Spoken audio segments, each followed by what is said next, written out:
Yo, what's going on, FG fam? Welcome to another episode of the Cincinnati Bengals franchise here on Madden 21 Next Gen here on the PS5. Make sure you drop a like on this video. Subscribe if you're new to the channel for the love of franchise content in all sports, because that is exactly what we do here, as the Bengals have put themselves in position to make a playoff run. They are 6-6 and even 500 on the year, and if they win all 4 games, they may have a shot.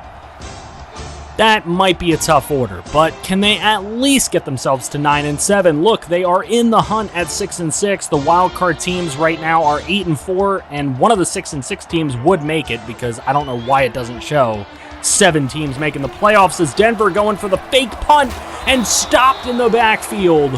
What a stop by the Bengals to open this up, as Joe Burrow will come out now. 3rd and goal from the Broncos 7.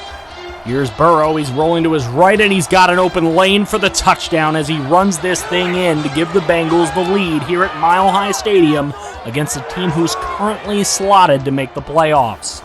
3rd and 3, Drew Lock, play fake, throws deep right side into the end zone, touchdown to his boy, his tight end, Noah Fant. Now 7-all, here's Burrow on 3rd and goal. And Burrow up the middle into the back of the end zone to T. Higgins for the touchdown. T. Higgins with his 5th touchdown of the year to give the Bengals the lead back at 14-7. 1:05 to play. Here's Joe Burrow. He is hit as he throws, but in the end zone, T. Higgins. This guy makes incredible catches week in and week out. And that's his 2nd touchdown of the afternoon. 21-7 Bengals. They have come out strong. Here's Burrow on the screen to Mixon. Nobody's there to get him. Touchdown Bengals. They will take a 28-7 lead and win it 38-7. 2 takeaways in the game for the Bengal defense, and this is just what the doctor ordered. Domination on the road at Mile High Stadium against a playoff-slotted team. Joe Burrow, 22-25 for 244 and 3 touchdowns. Drew Lock, 17-30. Touchdown and 2 picks. Not a great quarterback rating for him. Not a great performance either for a playoff-bound quarterback. Joe Mixon, 161 yards and a touchdown, and Burrow, of course, ran one in of his own. Tyler Boyd led all receivers with 84, but those 2 big TD catches from T. Higgins really set the tone here. Carl Lawson, 2 sacks. DJ Reader had one. A pick for the rookie, Isaiah Norton, and Logan Wilson. So, hey, we traded away Von Bell to start Isaiah Norton, and it is working out. We go to the 2nd game of the episode. We will have 2 games against the Baltimore Ravens in this episode. This one will be the home game, and an updated look at the wild card. Broncos still in that spot, but if we can tie them, we take that spot. And it's between us and Tennessee right now for the 7th seed. We'll take a look. There's Burrow, the throw to Bernard for the 1st down. Moving the chains little by little here into the red zone. 2nd and 9 for the Bengals. Burrow takes the snap, and he goes down. Matthew Judon gets in on the sack. And the Ravens looking to stop us. They have a 3-0 lead. 3rd and 19. Here's the throw. T. Higgins. And he pushes his way into the end zone. The sheer power from T. Higgins to get the touchdown and give the Bengals the lead. T. Higgins is going off. Here's Joe Burrow. 3rd and 1. He's going to throw this right side. He's got Jonnu Smith down the sideline for the catch at the 6. Now 1st and goal. Burrow looking. Got his man. Jonnu Smith again. 2 straight catches. That gets him in the end zone, and it gets the Bengals to extend their lead to 14-3. Now at 14-10, Lamar Jackson trying to take the lead for the Ravens, and he does, throwing to Mark Andrews for a touchdown of short yardage. Ravens take a 17-14 lead. Coming up on halftime, just 42 seconds left, and the Bengals get the tie before the half. There's Jonnu Smith to the 43. 1st and 10 for Burrow. Burrow going to roll to his right. He's going to look for the deep throw, and he's just going to run it out of bounds at the 31. That'll set up a field goal right there, so why not take a shot at the end zone first? Burrow going to unload into the end zone to Tyler Boyd, but in double coverage, cannot make the catch. So a 48-yard field goal to tie it is good. That's how we would go into the half. Coming out into the third quarter, 6:33 to play in the third. Lamar Jackson goes short to Marquise Hollywood Brown. He cannot pick up the first down. Ravens will take a 20-17 lead on a short yardage field goal. Here first and goal, Joe Mixon coming the other way, easily getting into the end zone for the touchdown.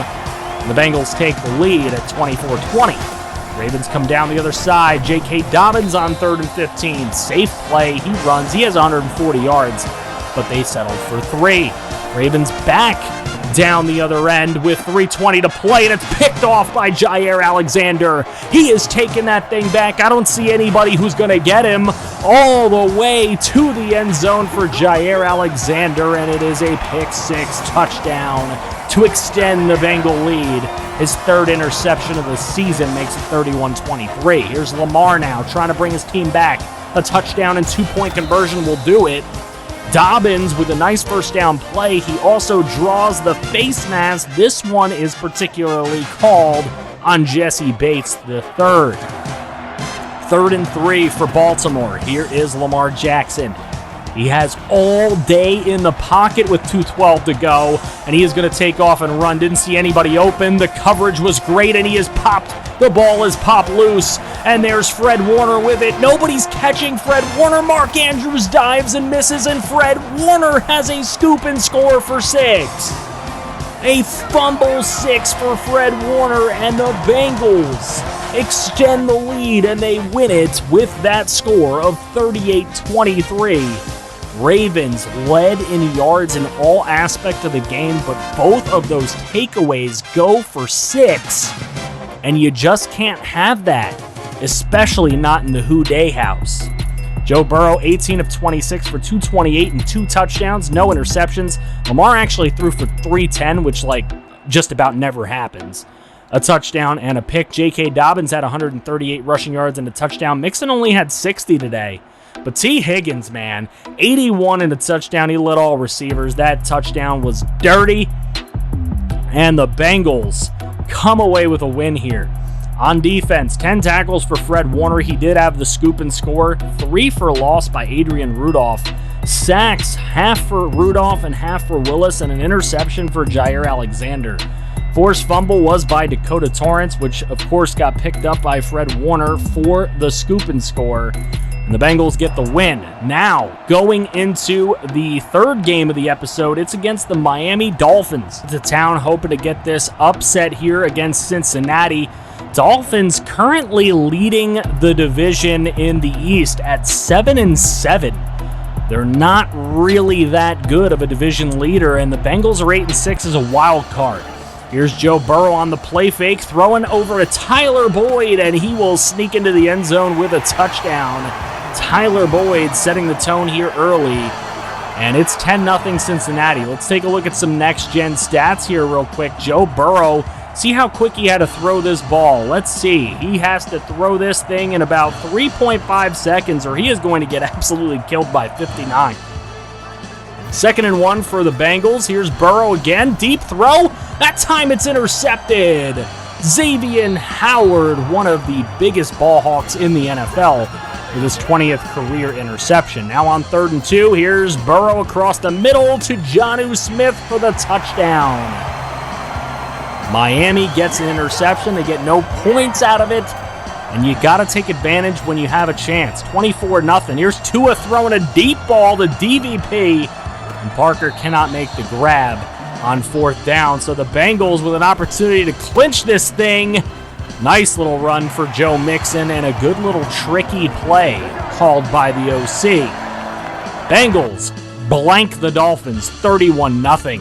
As you can see how little offense the Dolphins had in this game. They did have a takeaway, but their offense just wasn't good enough to punch the ball in. So Joe Burrow giving that football away to a fan. You love to see that. Little charity.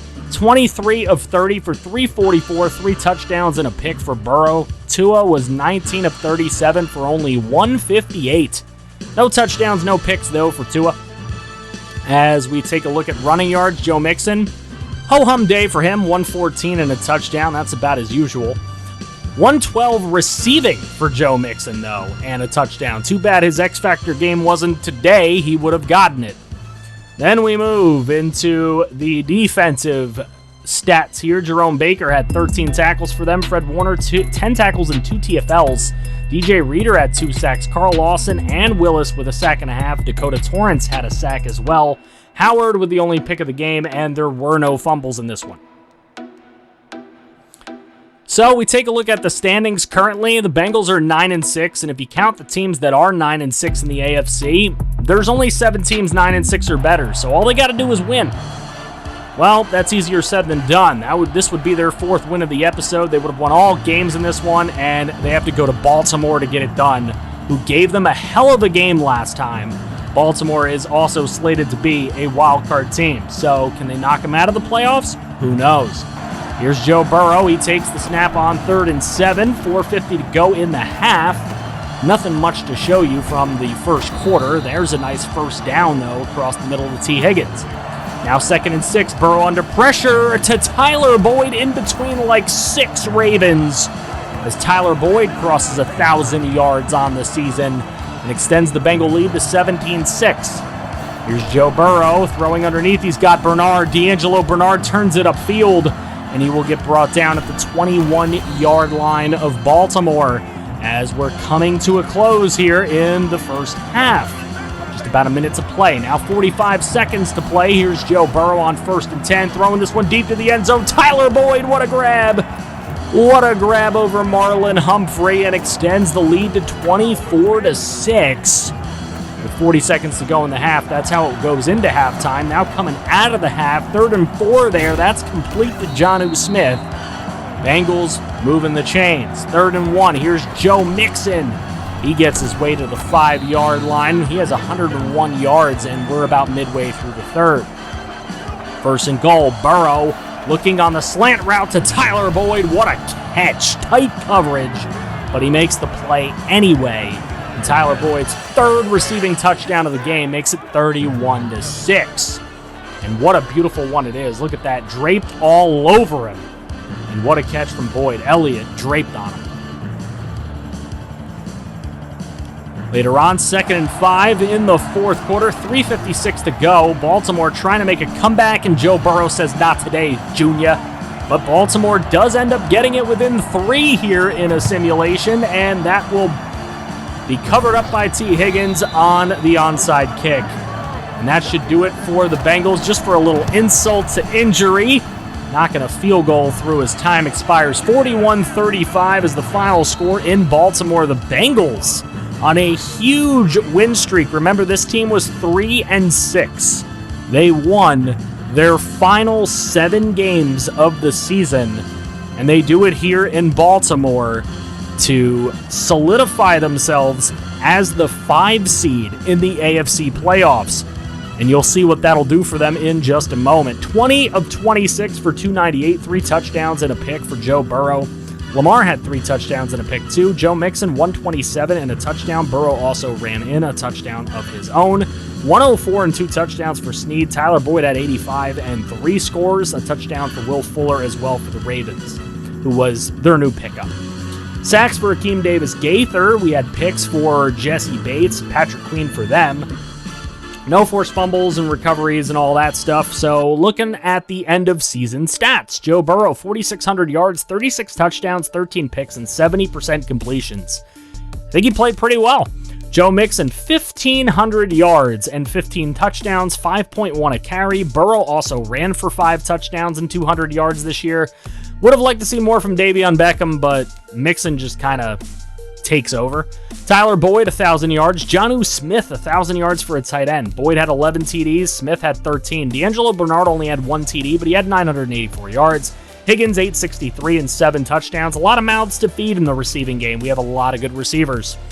Looking at sacks given up, Jonah Williams, 14 in 16 games. Wyatt Teller was one of our best linemen, though. So was Gardner, and I was happy to see that. Fred Warner had the most sacks on the team at 126. Looking at QB sacks, look at Dakota Torrance. That's possible Defensive Player of the Year numbers. I don't know. 109, 4.5 sacks, interception. Maybe not. Josh Willis, Defensive Rookie of the Year? I'm hoping so. 10.5 sacks for him, 10 for Reeder. Interceptions, 3 for Phillips, 3 for Isaiah Norton. He could be Defensive Rookie of the Year as well. We'll have to see come time for that. Deflections, Jair had 12. Forced fumbles, we had 4 total. They were by Reeder and Torrance with 2 apiece. We only had 3 fumble recoveries. We had 3 touchdowns, though. Bates, Alexander, all getting into the end zone. No block kicks, no safeties for our defense. Kicking, Austin Seibert was 18 of 19 in kicking. He was 55 of 56 in extra points. He had 1 of them blocked. Reuben Hart, the rookie punter, had a 50.1 average and a 47.9 net. George Moody had a 23.4 kick return average and an 8.5 punt return average. Final records, Browns 12-4, they win the division. We go 10-6. Ravens 9-7. Colts make the playoffs by winning the South at 10-6. Titans miss the playoffs at 9-7. Dolphins take that spot by winning the AFC East. They go 8-8. Chiefs 14-2, they win the entire AFC, and the Raiders make it at 9-7.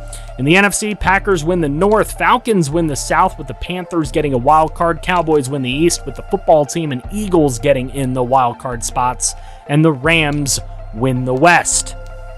So what does that do for the playoff bracket? Look at us. We get to take on the Dolphins, and if this episode was any indication, it shouldn't be that hard of a game. Obviously, we're going to do full game highlights as we do in the postseason, so final score predictions in the comments, anybody? Let me know what you think is going to happen in that game. They did not fare very well against us the first meeting, but this time they get to be home, so we'll see if it's a little bit different. Make sure you drop a like on the video, subscribe if you're new to the channel for the love of franchise content in all sports. That's basically what we try to do here. We can build a winner together, and if you want to see more franchise, make sure you guys click right here to see some more franchise.